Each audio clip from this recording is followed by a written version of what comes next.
Hello everyone, it's Will here, and we just had a giant leak list drop for the next update, which is less than a month away. Despite the last update coming out just a week ago after being significantly delayed, it looks like this year's December update is on track to come out around the same time.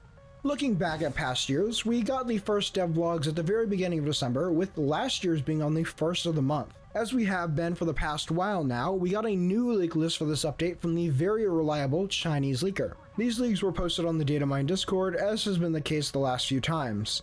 There are a few contradictions with one of the previous leaks, however these are things that can change over time, and I'll get into that a bit later. Obviously, I don't know everything that will happen, but based on my nearly 8 years of experience with this game, I would say I'm pretty confident about what I say here. Also, before I get started, if you guys do enjoy, please make sure to like and subscribe, and check out my Discord in the description if you're interested. So the first thing I want to mention is that the FA-18 is surprisingly not on this list, but don't worry, especially you Hornet fanboys out there, I still think there's a very good chance the Hornet comes this update. Well, as you can see on the list here, it is nowhere to be seen. A previous list covered the FA-18C and showed it will be going to Germany under the Swiss flag. There is absolutely no chance that Germany will be the only country getting the Hornet right away, especially considering the same list also mentioned it would be going to other countries. It just wasn't specific about which. To further prove this, earlier this month, Smin said on the forums, "We don't comment on aircraft that have not been announced. We have already posted the only comment we have to speak of regarding a Hornet, in that an aircraft like it would not go to another nation before the US. So that should solidly disprove anyone who says otherwise." Again, I'm still fairly confident the Hornet may come in this update, but onto the actual leak list. So as always, I will be giving a bit of information on each vehicle that is coming, and of course starting off with the planes. If you guys are looking for a specific vehicle or vehicles, I have chapters in the description. Starting off, we have the Eurofighter Tranche 1 for Germany. There are a few different blocks, primarily the Block 2 and the Block 5, where the Block 2 just has basic air-to-air capability and the Block 5 gets air-to-ground capability. I'll primarily be talking about the Block 5 from here on, since that is the most likely variant that will be added. But just real quick, a previous list had said the Eurofighter was delayed until 2025, like you see here. But like I said, these things change over time. They may have been able to catch up to schedule, especially since they're all on separate teams, and the previous delay may have even given them a bit more time. The Tranche 1 gets two EJ200 engines that have a max dry thrust of 60 kilonewtons each, with a max wet thrust of 90 kilonewtons each. It also has a max thrust to weight of a whopping 1.67, which is just insane. For its gun, it has the same 27mm BK-27 that can be found on the Gripen, so a somewhat decent gun, though it only has 150 rounds. For its radar, it also has a pretty capable ECR-90C Captor M radar, which has all of your standard pulse Doppler and TWS modes that you're used to. It also has a few air-to-ground modes, similar to those found on the F-15E that was just added. The max detection range is about 185 kilometers for fighter-sized targets. Seeing as though the radar detection is currently limited to 100 kilometers in War Thunder, there shouldn't be any issue finding your enemy with this. As for its weaponry, it can carry up to 8 missiles total.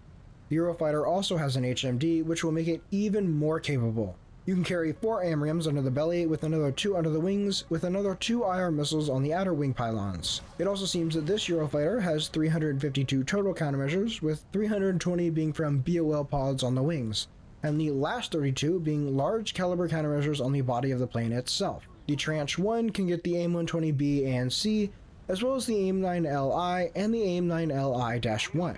The LI-1 is essentially just a 9M, since it has been upgraded with a smokeless motor. Theoretically, the Tranche 1 could also get the Iris-T, but we are still a long way from that, so I don't see this Eurofighter getting it. As for ground ordnance, it can carry various paveway laser-guided bombs, guided by a lightning targeting pod. From what I found, it would seem that it can take a maximum of 6 GPUs, still leaving room for about 4 AMRAAMs and 2 Sidewinders. The next plane is the Typhoon F Mk2, which is very similar to the Tranche 1 I just talked about, because it is a Tranche 1. The F Mk2, or just the Typhoon F2, is the first single-seat variant of the Eurofighter used by the UK. There are very few differences, so anything I don't mention should be the same. Starting off, while Germany didn't purchase it, it would seem that the UK's Eurofighters have IRST, though I'm not 100% sure this first variant had it though. Really, the only other difference is the capability to carry the AIM-132 ASRAAM, though again, this is a very capable missile and I highly doubt we will get it now. This Eurofighter will most likely just be stuck with the AIM-120B and the AIM-9M, though if they decide to add it, they could also give the Eurofighter F2 the AIM-120C. Next up, we have yet another Eurofighter, this time for Italy. And seeing as though they're all pretty much the same, we will follow the plan of just talking about the slight differences. This Eurofighter is kind of a mix between the two, in that it gets the IRST system the UK uses, but the missile it could have but certainly won't be getting is the IRST, the same as Germany. It can also carry the AMRAAM, both the A and the C. Though presumably all of these can get from the A to the C, the B doesn't really matter as it is the same as the A in game. It will also get the AIM-9M like the Eurofighter F2 that Britain is getting. Following the theme of Delta Wing fighters, we don't have another Eurofighter, but we do have the Rafale C F3.2.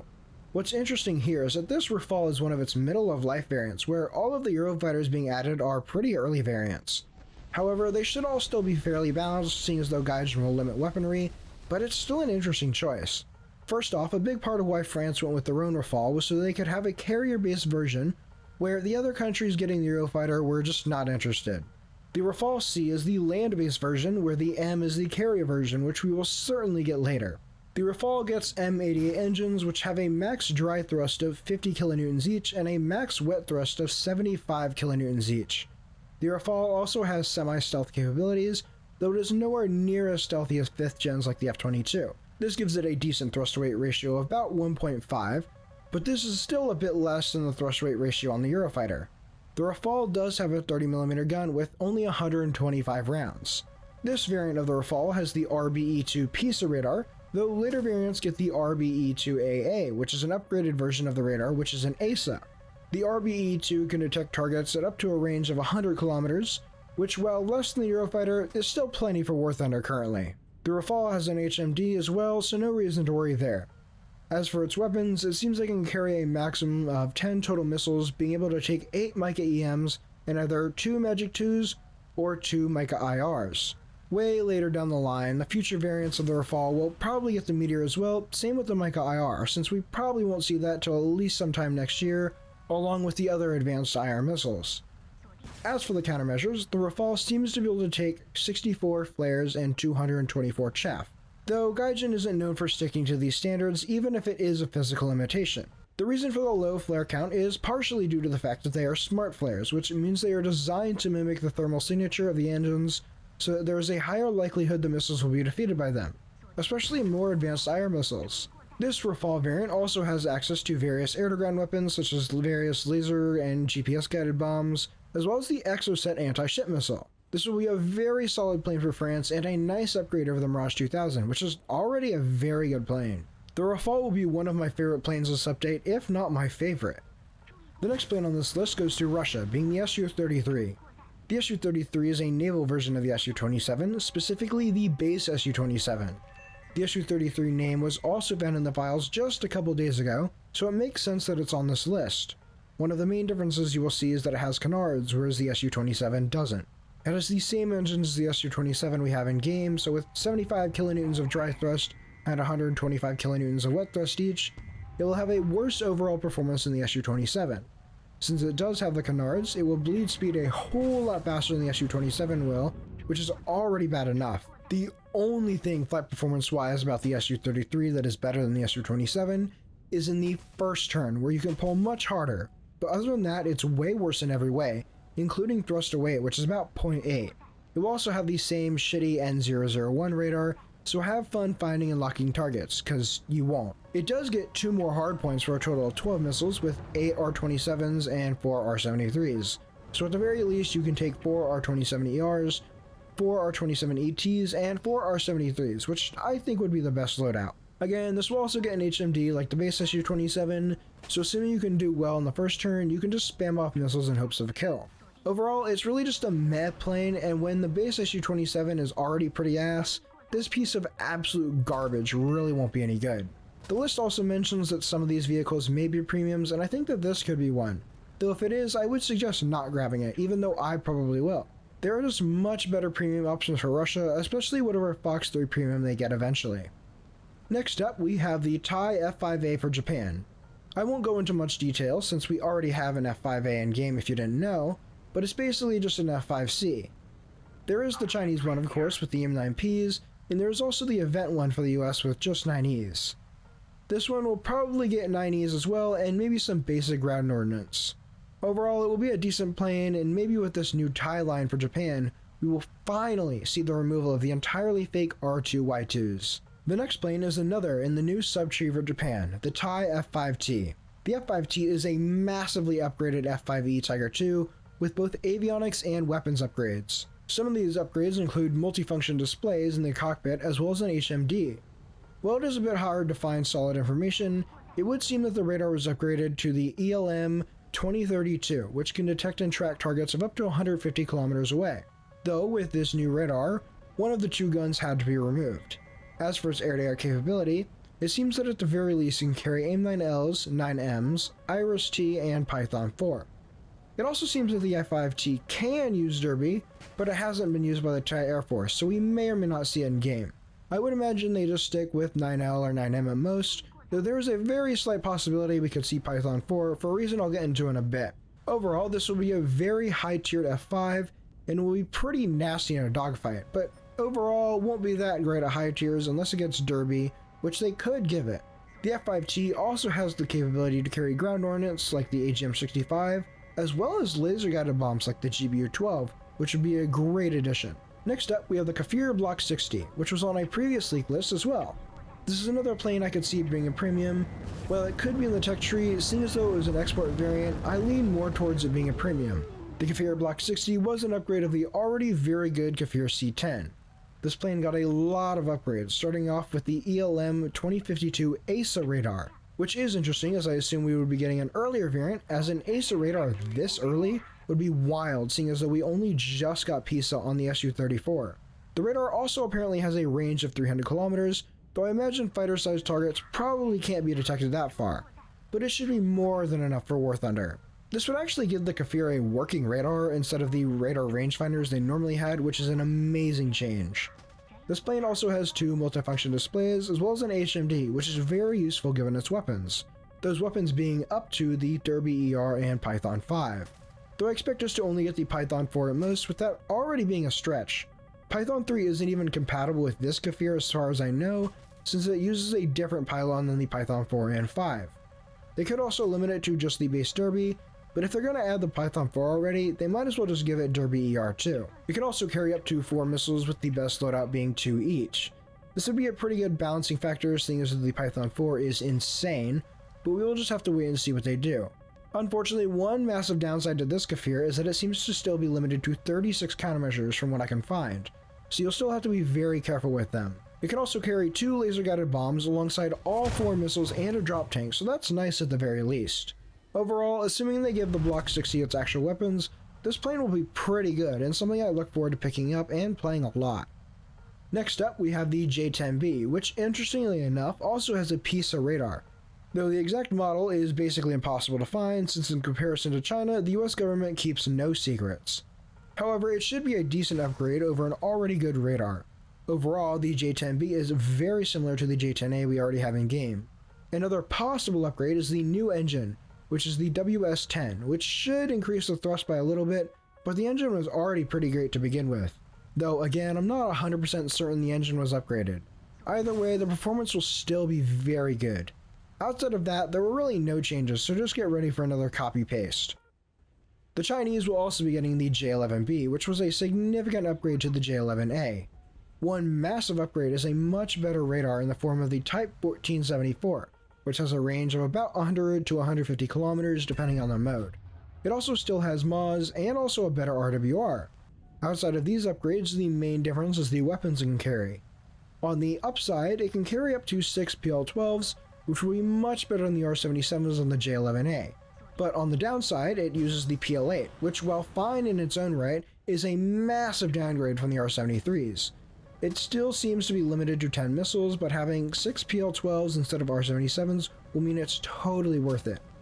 Overall, this is a solid upgrade, at least ignoring the seemingly lack of decent IR missiles, unless they plan on giving an IRCCM variant of the PL-8, which is possible. And finally, that was the last of the planes, so now we will be moving on to the ground vehicles, with ships being last. I did tell you this list was long. First up, we have the EFVP-1, also known as the Expeditionary Fighting Vehicle for the US, which will be a reward for the winter event this year. This ugly little tank is amphibious and has a 30mm Bushmaster 2 as its main armament. It also has a 7.62mm coaxial machine gun on the turret as well. It has a max speed of 46 km an hour in water and a max speed of 72 km an hour on the road. It's going to have very weak armor and a crew of 3, so overall just another IFV, and this one seems to be okay, but not particularly great by any means. Next up for the US is the RDF LT. This is essentially just an HSTVL but on an XM8 chassis, though it does have a few tricks up its sleeve if you see this picture on the screen. There are multiple different variants of this prototype, where one could even raise its gun up over a hill, another even had stingers, and another had a turret more similar to the HSTVL.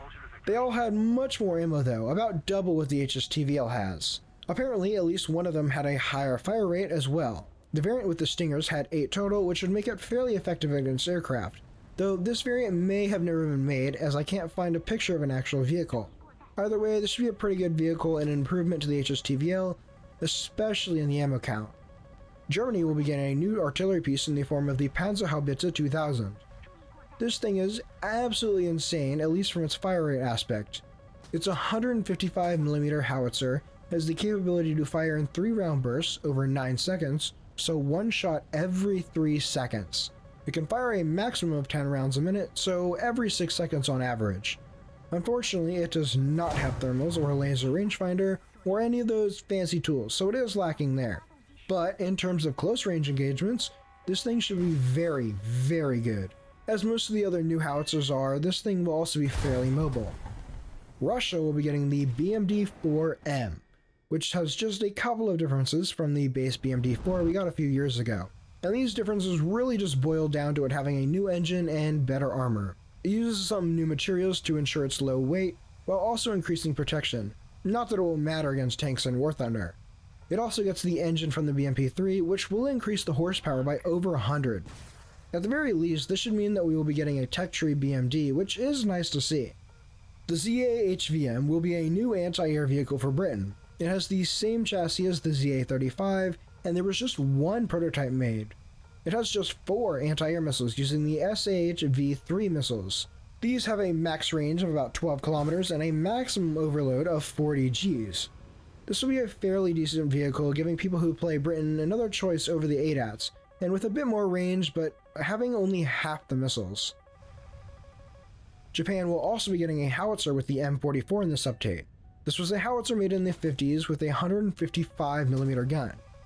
It's a bit slower than some other howitzers and even has less armor than ones we already have, and its open top really doesn't help. This will be just yet another low tier shitty dirt gun. The HQ-17 will be coming to China as yet another SAM based SPAA. Despite looking like a Tor turret on a truck, this is essentially just a pantsir for China. It still has the vertically launched missiles, but the range of these missiles is all the way up to 20 kilometers, which is in line with the pantsir. So if it wasn't bad enough already, now there will be even more long-range anti-air, just not for NATO. The HQ-17 is basically like if the Tor and the pantsir had a baby, and this absolute monstrosity came out, but on to the next. The VBCI Mk2 T40 will be going to France, which means France will finally be getting a tech tree IFV. This is essentially just the premium VBCI, but with a 40mm gun instead, so it will be a bit more lethal in that aspect. It also has the Acheron Fire and Forget ATGM, which is basically just a French spike, but outside of that, it's essentially just the same as a premium. The last ground vehicle is the Namr IFV for Israel. This is just another variant of the Namr, which is very similar, just having a turret instead. This variant doesn't have spikes, but it does have the trophy APS system, so that will be nice to have. But other than that, it's just another IFV, but then again the trophy system may help it out a lot. Now we finally get to ships for the whole 5 people that play Naval. First we have the USS Maryland for the US. The Maryland is a Colorado-class battleship, and was slightly damaged during the attack on Pearl Harbor. It has 4 turrets with 2 16-inch guns for a total of 8, as well as many smaller 5-inch and 3-inch guns. This will be the first American ship with 16-inch guns in the game, though the fire rate will be absolutely abysmal with a roughly 40-second reload. This will likely be a pre-retrofit Maryland, which just means it's going to be in its basic form, so essentially an Arizona with bigger guns. There will also be a new AI carrier in the form of the Admiral Kutsenov, which makes sense for the Su-33 that is being added. This will be a nice addition, and it seems it's specifically for test drives, though I hope to see it in normal battles too.